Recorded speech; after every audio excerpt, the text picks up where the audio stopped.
En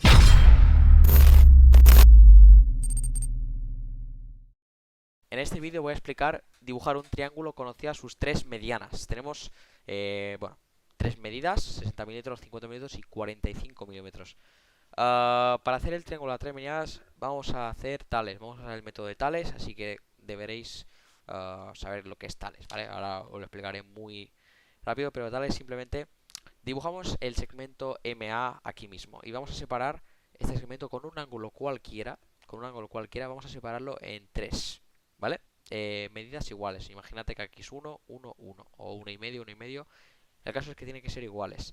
Separamos en tres y hacemos una paralela hasta aquí, ¿no? Bueno, una paralela, digo yo, una recta que una hasta el otro extremo de nuestra recta MA. Y simplemente los otros trazos, los otros puntos, los sacamos con paralelas, ¿vale?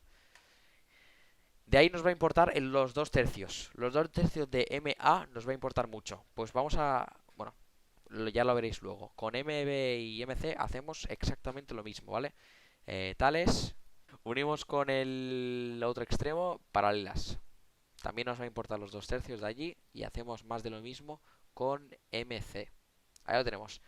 Nos construimos aquí en la base 2 tercios la mediana de MC. 2 tercios la mediana de B. 2 tercios la mediana de A. ¿Ok? Y aquí vamos a hacer equivalencia. Si no recuerdo, sí, equivalencia. Punto G. Punto A. Una vez hecho ya este triángulo, alargamos MA y ponemos la mediana de A. Luego de aquí hacemos una mediatriz, ¿vale? Y de aquí alargamos otra recta y vamos a colocar la mediana B entera a partir de este punto, ¿vale? Pum, la ponemos. Y luego aquí en A juntaremos A con la mitad, ¿no? Unimos esto y prolongamos hasta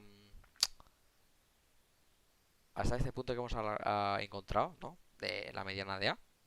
Y ahí tenemos el punto C. Ahora B unimos con A y ahí, bueno, ya tenemos básicamente el triángulo hecho, que lo marcamos de color rojo. Hay varios métodos de hacer las tres medianas. Yo lo he hecho de este método, que, bueno, me parece más fácil y, bueno, en mi opinión es más fácil. Con tales se hace, ¿vale? Recordaos, método de tales. Espero que os haya gustado el vídeo, un saludo y nos vemos en la próxima. Chao.